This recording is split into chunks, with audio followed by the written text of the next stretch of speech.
Vijayawada university మంచి భవిష్యత్తు కోసం తెలుగు విద్యార్థులు ఇష్టపడే యూనివర్సిటీ. కాల్ 9059052378 9059052379. అందరికీ నమస్కారం. Welcome back to ID media. నేను మీ ఝాన్సీ.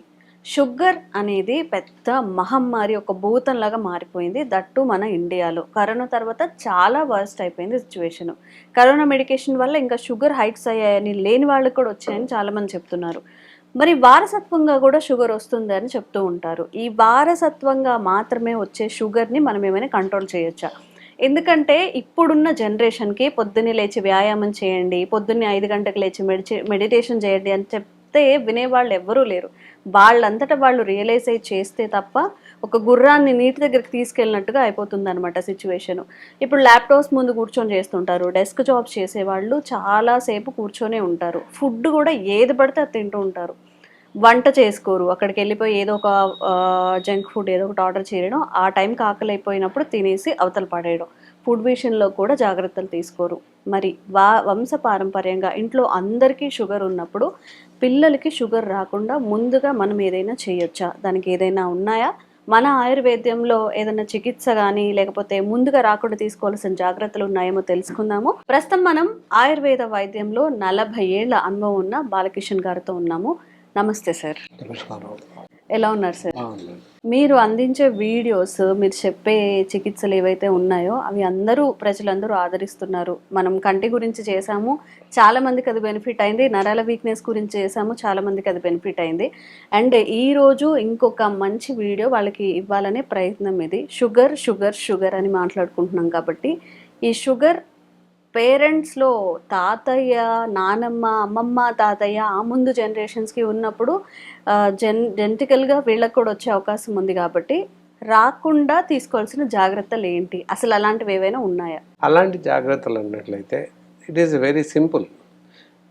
జనరల్లీ జెనెటికల్ రీజన్స్లో వస్తుంది, వంశపారంపర్యంగా వస్తుంది అంటే దాదాపుగా 80% పీపుల్స్లో మదర్ నుండి మాత్రమే వస్తుంది, ఫాదర్ నుండి రాదు, మదర్ నుండి మాత్రమే. సో కారణాలు ఏంటి అని చూసినట్లయితే at the conceive of pregnancy రాకముందు నుండి వాళ్ళు జాగ్రత్త పడాలి. మ్యారేజ్ లైఫ్ అయిపోయిన తర్వాత ఎప్పుడైతే మ్యారేజ్ అవుతుందో ఆఫ్టర్ దట్ పిల్లలు కావాలి అనుకున్న నుండి జాగ్రత్త పడాలి. యాక్చువల్లీ టోటల్ లైఫ్ మొత్తం షుగర్ నార్మల్గా ఉండేలాగా చూసుకోవాలి. ఎప్పుడైతే ఒక మహిళకి షుగర్ ఉంది, మధుమేహం ఉంది, రక్తంలో షుగర్ స్థాయిలు పెరిగిపోయాయి అనుకున్నప్పుడు ఆహార పద్ధతులు చాలా స్ట్రిక్ట్గా పాటిస్తూ మెడిసిన్ తప్పకుండా వాడాల్సిన అవసరం ఉంటుంది, కంటిన్యూటీ. ఎప్పుడైతే చైల్డ్ కావాలి, పిల్లలు కావాలి అనుకున్నప్పుడు అప్పుడు మరింత జాగ్రత్తగా ఉండాల్సిన అవసరం ఉంటుంది. Every month periodical checkup, sugar examination చేయించుకోవాలి, దెన్ కంటిన్యూ మెడిసిన్స్ వాడుతూ ఉండాలి, స్ట్రిక్ట్గా ఆహార నియమాలు పాటిస్తూ ఉండాలి. షుగర్ ఏ పరిస్థితుల్లోనూ నార్మల్ లిమిట్స్ దాటకుండా చూసుకోవాలి.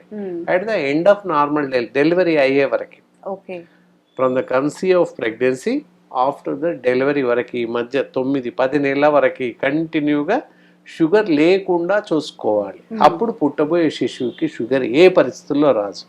This is the fundamental rule. It is and permanent and restricted precaution అన్నమాట. ఇలా చేస్తే ఏ పరిస్థితుల్లో రాదు. If in the case abnormal condition, ఇక్కడ ఏది తప్పినా మదర్కి షుగర్ ఎఫెక్ట్ అవుతుంది అంటే ఉంది ఆల్రెడీ కనుక ప్రెగ్నెన్సీ టైంలో షుగర్ స్థాయిలు పెరిగిపోతాయి. ఇన్ దట్ కండిషన్ అప్పుడు ఉన్నటువంటి ప్రెగ్నెన్సీ ఉమెన్ ఎవరైతే ఉంటారో పుట్టబోయే శిశువుకి, గర్భస్థ శిశువుకి షుగర్ ఎఫెక్ట్ అయ్యే అవకాశం ఉంది. This is the only reason generally. So భవిష్యత్తులో ఆఫ్టర్ డెలివరీ తర్వాత షుగర్ రావడానికి అవకాశం ఉంది. బై బర్త్ 5 ఏళ్ళకు రావచ్చు, 10 ఏళ్ళకు రావచ్చు, పుట్టుకతో కూడా రావచ్చు. సో ఇంకప్పుడు ఆ కష్టాలు తప్పకుండా ఎదుర్కోవాల్సిన పరిస్థితి ఏర్పడుతుంది. ఫండమెంటల్లీ ఇప్పుడు చెప్పిన రిస్ట్రిక్షన్ పాటించినట్టయితే ఏ పరిస్థితుల్లో పుట్టబోయే శిశువుకి షుగర్ రాదు. That is the only fundamental and perfect restriction. Sir, ఇప్పుడు అమ్మా నాన్నలు ఇద్దరికి ఉంటే 80% ఆఫ్ ఛాన్స్ వాళ్ళ పిల్లలు కూడా వచ్చే అవకాశం ఉంటుంది అంటారు కదా. ఇప్పుడు మరి దీనికి ఎలా ఏం చెప్తారు? అది ఇందాక చెప్పిన రిస్ట్రిక్షన్ పాటించాలి. మదర్ అనే ఆవిడ కొంచెం ఫుడ్ కంట్రోల్ చేసుకొని కంప్లీట్లీ ఫుడ్ రిస్ట్రిక్షన్స్ కంప్లీట్ పాటించాలి. ప్రొద్దున మామూలుగా బ్రేక్ఫాస్ట్ ఏదో ఒకటి తీసుకోవాలి, మధ్యాహ్నం light little bit of rice and evening chapati, జొన్న చపాతి, ఇలా జవారీ రోటీ, అంటే వీట్ రోటీ లేదా బార్లీ రోటీ, బార్లీ విత్తనాలతో కూడా రోటీ చేస్తారు. ఆ షుగర్ పేషెంట్స్కి చాలా బాగా పనిచేస్తుంది, షుగర్ పెరగకుండా కాపాడుతుంది. ఈవెన్ దో బార్లీ నీళ్ళు కూడా తాగొచ్చు వాళ్ళు, అలాంటప్పుడు కూడా బాగా పనిచేస్తుంది. సో అలాంటి పద్ధతులు పాటించుకుంటూ షుగర్ని ఎప్పటికప్పుడుగా కంట్రోల్లో ఉంచుకోవాలి. అది పర్మనెంట్ రీజన్ అనమాట. ఇక ఆఫ్టర్ డెలివరీ పిల్లలకు వచ్చింది అంటే ఇంకా అన్ని బాధలు పడాల్సిందే తప్పకుండా. బై బర్త్ డెలివరీ టైం అప్పటి నుండే రావచ్చు, లేదా 10 ఏళ్ళకు రావచ్చు, 20 ఏళ్ళకు రావచ్చు. Then when it is affected అప్పటి నుండి పాటించాల్సిందే. ఒకవేళ వాళ్ళకి రావద్దు అనుకుంటే మంచి లైఫ్ స్టైల్, పుట్టాక ఒకవేళ పిల్లలకి లేదు at the time of examination, after delivery the child not get any sugar, అంటే షుగర్ లేదు, లెవెల్స్ నార్మల్గా ఉన్నాయి అనుకున్నప్పుడు కొన్ని జాగ్రత్తలు పాటించవచ్చు. సార్ ఇంకొక అపోహ ఏముందంటే షుగర్ ఉన్న వాళ్ళల్లో, అంటే ఇది అడగచ్చో లేదో తెలియదు, పిల్లలు పుట్టకుండా ఉండే అవకాశాలు ఏమైనా ఉంటాయా? పిల్లలు పుట్టకుండా ఉండే అవకాశం లేదు, కానీ కొంతమందికి వ్యంధ్యత్వం వచ్చే అవకాశం ఉంది. That is the one reason is there. Sugar effect ఎప్పుడైతే అవుతుందో అది ఆల్ ఆర్గాన్స్ మీద ఎఫెక్ట్ చూపిస్తుంది. సో ఫర్టిలిటీ పైన కూడా దాని యొక్క ప్రభావం చూపిస్తుంది. విమెన్ లో అయినా మేల్స్ లో కూడా there have some reason is there. So అది అబ్బాయిల్లో వస్తుందా? అబ్బాయిల్లో రావచ్చు, అమ్మాయిల్లో కూడా రావచ్చు కొన్ని సందర్భాల్లో. మేబీ ఎక్కువ మేల్స్ లోనే వస్తుంది. సో ఇది ఒక కారణం అంతే, నాట్ కంపల్సరీ. కారు అని చెప్పడానికి లేదు, అవుతారు, కానీ it is hand taken correct precautions. Take all those precautions. Sugar ఉండకుండా చూసుకోవాలి. అట్ ద సేమ్ టైం అప్పటికప్పుడు వాటికి సంబంధించినటువంటి మెడికేషన్ తీసుకోవాలి. ఏదైతే ఫర్టిలిటీ కోసం, వ్యంధ్యత్వం కోసం అనుకుంటున్నాం, ఫర్టిలిటీ కోసం, పిల్లల కోసం వెళ్తున్నాం, so take proper treatment and proper medicine. దానికి సంబంధించిన కరెక్ట్ మెడిసిన్స్ వాడుతూ ఉండాలి. అంటే ఎప్పటికప్పుడుగా షుగర్ కంట్రోల్లో ఉంచుకోవాలి. ఫస్ట్ స్టెప్ షుగర్ కంట్రోల్లో ఉంచుకునే ప్రయత్నం చేయాలి. Then after go for fertility. Fertility కోసం కరెక్ట్ మెడిసిన్స్ వాడాలి. అలా చేస్తే పిల్లలు అయ్యే అవకాశం ఉంటుంది. ఎక్కడొక్కడ కొంతమందికి కారు, అంతేగాని షుగర్ ఉంటే పిల్లలు కారు అనేది అపోహ మాత్రం. అంటే ఇప్పుడు శారీరకంగా కలవాలి అనే అది కూడా తగ్గిపోతుంది అని చెప్తూ కోరిక ఉంటుంది, కానీ స్ట్రెంగ్త్ విల్ నాట్ సపోర్ట్. ఏంటంటే శారీరకంగా should not support the body, support చేయలేదు. అన్ని చెప్పాను కదా ప్రతిదీ. When it is once effect the sugar levels ఎప్పుడైతే పెరుగుతాయో ఆల్ టైప్స్ ఆఫ్ ఆర్గాన్స్ మీద, అన్ని రకాల ఆర్గాన్స్ పైన దాని తాలూకు ప్రభావం చూపిస్తుంది. కిడ్నీస్ పైన చూపిస్తుంది, బ్రెయిన్ పైన చూపిస్తుంది, హార్ట్ పైన చూపిస్తుంది, అలాగే ఫర్టిలిటీ పైన, అంటే శారీరకంగా సాంసారిక సుఖం పైన కూడా దాని తాలూకు ప్రభావం చూపిస్తుంది. అంత శక్తివంతంగా ఉండలేకపోతారు. ఈవెన్ దో ఎక్కువ మటుకు మేల్స్ లోనే ఈ ప్రభావం చూపిస్తుంది ఎక్కువగా. ఫీమేల్స్ లో పెద్ద కనిపించదు. మేల్స్ లోనే ప్రాబ్లమ్స్ క్రియేట్ అవుతుంటాయి. So then taken for medicines, దానికి మెడిసిన్స్ ఉంటాయి, మంచి ఆహారం తీసుకోవచ్చు. సో లైఫ్ ఈజీగా లీడ్ చేయొచ్చు. మరి ముఖ్యంగా మనం అనుకున్నట్టు ఎప్పుడైతే ఈ చిన్న పిల్లలకు షుగర్ రాకుండా, వంశపారంపర్యంగా కానీ మామూలుగా కానీ షుగర్ రాకుండా చూసుకోవాలి అనుకుంటే ఆహారం, మంచి ఆహారం ఇవ్వడం. ఆకుకూరలలో చిన్నప్పటి నుండి చేదు తినరు పిల్లలు సహజంగా. వాళ్ళకి మెంతికూర పప్పు లాంటివి, లేదా మెంతికూర చట్నీ, కొత్తిమీర చట్నీ, ఇలాంటి కొన్ని లీవ్స్తో వచ్చినటువంటి ఎక్స్ట్రాక్ట్స్, అలాగే మునగాకు పచ్చడి కానీ, మునగాకు ఎక్కువ వాడడం కానీ, అలాగే ఇంకపోతే కాకరకాయలు పిల్లలు తినరు. It is very impossible. కాబట్టి అప్పుడప్పుడు పెడుతూ ఉండాలి. 10-15 ఇయర్స్ దాటాకైనా పెట్టే ప్రయత్నం చేస్తూ ఉండాలి. స్నాక్స్ లాగా ఇవ్వడము, ఏదో రకంగా పిల్లలు తినేలాగా తయారు చేసి ఇవ్వడం మంచిదన్నమాట. అలా చేస్తే రాకుండా కొంత కాపాడుకోవచ్చు. కాకపోతే పిల్లలు అడిగిందే తడు, పిల్లలు అడగాల్సిన అవసరం లేదు. ఈ రోజుల్లో పెద్దలు కూడా బయట ఆహారానికి అలవాటు పడ్డారు.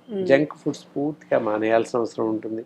కూల్ డ్రింక్స్ అస్సలు తాగకూడదు, ఐస్ క్రీమ్స్ అస్సలు తినకూడదు, ఇవన్నీ అనమాట. షుగర్ రాకుండా advance precautions. Limited of sugar లేకపోయినప్పటికీ limited of sugar can be used. అతి తక్కువ మోతాదులో షుగర్ వాడడం, స్వీట్స్ తక్కువ వాడడం చేయాలి. ఫ్రూట్స్ కూడా మంచి బలవర్ధకమైన ఫ్రూట్స్, ఆరెంజెస్ కానీ, బత్తాయిలు కానీ, ఇలాంటి ఫ్రూట్స్ ఎక్కువగా, అల్లనేరేడు పళ్ళు అంటారు, నారింజ అవి ఎక్కువ తీసుకోవడం, ఇలాంటివి తీసుకోవడం వల్ల జామున్ ఫ్రూట్స్ అంటారు, అవి ఎక్కువ తీసుకోవడం వల్ల కూడా ప్యాంక్రియాట్స్ వర్కింగ్ కండిషన్ బాగా పెరుగుతుంది, ఇన్సులిన్ లెవెల్స్ కరెక్ట్గా ఉంటాయి, అప్పుడు షుగర్ తగ్గే అవకాశం ఉంది. ఓకే సార్, ఇవన్నీ పాటిస్తూనే మన ఆయుర్వేదంలో ఎలాంటి అంటే ఈ షుగర్ ప్రివెంట్ చేయడానికి ఏదైనా మెడికేషన్ కానీ ఫుడ్ హ్యాబిట్స్ ఫుడ్కి సంబంధించి ఏమైనా ఉన్నాయా సార్? ఎస్, అత్యంత అద్భుతమైనటువంటి మెడిసిన్స్ ఉన్నాయి. ఓకే, లో కూడా చెప్పుకున్నాం. షుగర్ రాకుండా, షుగర్ వచ్చాక అది తినండి ఇది తినకండి మందు వాడండి అని చెప్తుంటాం. అయినప్పటికీ కంట్రోల్ అయిన సందర్భాలు చాలా తక్కువ, చాలా కష్టం అవుతుంది. సో అలాంటి పరిస్థితుల్లో రాకుండా ఉండడానికి ఏదైనా మెడిసిన్ ఉందా అంటే ఉంది. అలా ఉంటే మంచిది కదా అని చాలామంది ఆలోచిస్తున్నారు. ప్రపంచవ్యాప్తంగా నిరంతరంగా పరిశోధనలు జరుగుతున్నాయి డయాబెటీస్ పైన, మధుమేహ వ్యాధి పైన వరల్డ్ వైడ్ పరిశోధనలు జరుగుతూనే ఉన్నాయి. రకరకాల మెడిసిన్స్ వస్తున్నాయి, ఎన్నెన్నో వస్తున్నాయి. కానీ ఇద్దమిద్దంగా రాకుండా ఉండడానికి ప్రికాషన్స్ మెడిసిన్స్ లేవు అని చెప్పాలి, దాదాపుగా లేవు. కానీ ఆయుర్వేదంలో అద్భుతమైనటువంటి ఔషధం ఉంది, that is called as Amrita Sanjeevani. చూస్తున్నారు కదా, Amrita Sanjeevani. It is and take eyes అమృతం వలె పనిచేస్తుంది కనుక Amrita Sanjeevani. It is not only control for sugar, అంటే షుగర్ ని కంట్రోల్ చేస్తుంది. రోజు ఉదయం దోశలాగా వేసుకొని తినడం, రోటీలాగా చేసి తినడం చేస్తూ ఉన్నట్లయితే షుగర్ రాకుండా కాపాడుకోవచ్చు. లేని వాళ్ళు ఎవరైనా కూడా వీక్లీ థ్రైస్ అలా తీసుకోవచ్చు. చిన్న పిల్లల నుంచి పెద్దవాళ్ళ వారికి స్త్రీ పురుష భేదం లేకుండా, వయోభేదం లేకుండా అందరూ తినొచ్చు. అలా తిన్నట్లయితే షుగర్ రాకుండా కాపాడుకోవచ్చు. దాంతో పాటుగా థైరాయిడ్ రాదు, గుండె జబ్బులు రావు, పెరాలసిస్ స్ట్రోక్ రాదు, నర్వస్ సిస్టమ్ దెబ్బతిందో, థైరాయిడ్ రాదు. ఇలాంటి జబ్బులన్నీ ఒక 10 రకాల జబ్బులు రాకుండా కాపాడుకోవచ్చు. మరీ ముఖ్యంగా హెయిర్ ఫాల్ కంట్రోల్ అవుతుంది. అలాగే దాంతో పాటుగా స్కిన్ డిజార్డర్స్, చర్మ వ్యాధులు రాకుండా కాపాడుకోవచ్చు. ఇలా ఒక 10 రకాల జబ్బులు రాకుండా ఈ అమృత సంజీవని ఎవ్రీడే వాడుతూ వెళ్ళినట్లయితే ఈ పైన చెప్పిన జబ్బులు ఏవి రాకుండా మనని మనం కాపాడుకోవచ్చు. సార్, ఇది మనం ఇంట్లో తయారు చేసుకోవడానికి పాసిబుల్ అవుతుందా? అంటే ఏం యూజ్ చేస్తారు? కొంతవరకు ఇంపాసిబుల్ అనే చెప్పాలి. అన్ని రకాల హర్బ్స్ దొరకడం కష్టం, ఇబ్బందికరంగానే ఉంటుంది. మనం అందులో మెయిన్గా కలిపే సింగాడ అని దొరుకుతుంది, seed.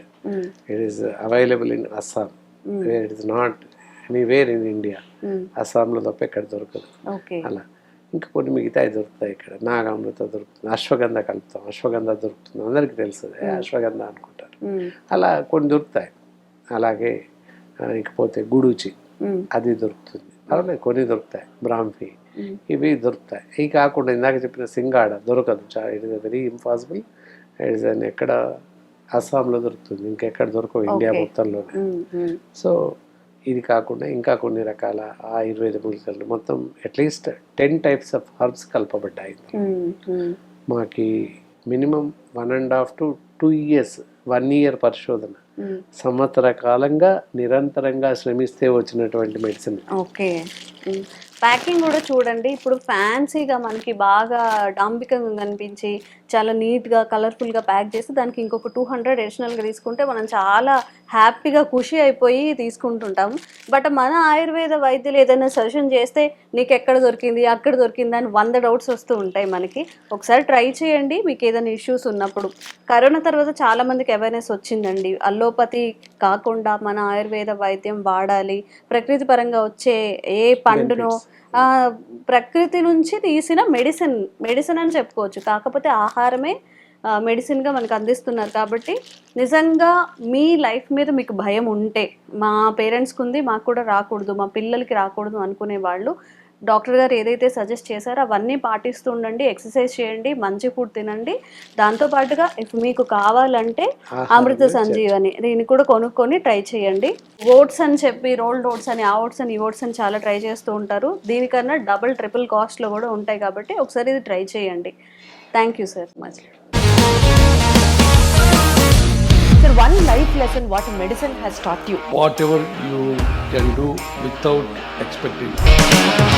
But I really believe మన పాజిటివ్ యాటిట్యూడ్ ఉంటేనే మనం ఏదైనా సాధించగలం. గట్ని మనం కరెక్ట్గా డీల్ చేసినట్లయితే అది మనకి పాజిటివ్ హార్మోన్స్ని రిలీజ్ చేస్తుంది. షుగర్ వచ్చిన వాళ్ళ పరిస్థితి ఏంటి? పొట్ట దగ్గర పెరిగితే దాన్ని ఆండ్రాయిడ్ అంటారు, ఆండ్రాయిడ్ ఫోన్ కదా. అసలు థాట్స్ ఎందుకు వస్తాయి? బ్రెయిన్ డెడ్ అంటే దానికి ప్రపంచం అంతా కూడా కొన్ని నిర్దిష్టమైనటువంటి లక్షణాలు ఉంటాయి. మానసికంగా ధైర్యంగా ఉంటే క్యాన్సర్ జయించవచ్చు. You are a doctor for a cause sir, అంతే. వాళ్ళకి వచ్చిన ఆదాయం కాకుండా ఫ్రీ సర్వీస్ ఎంతమందికో చేస్తుంది.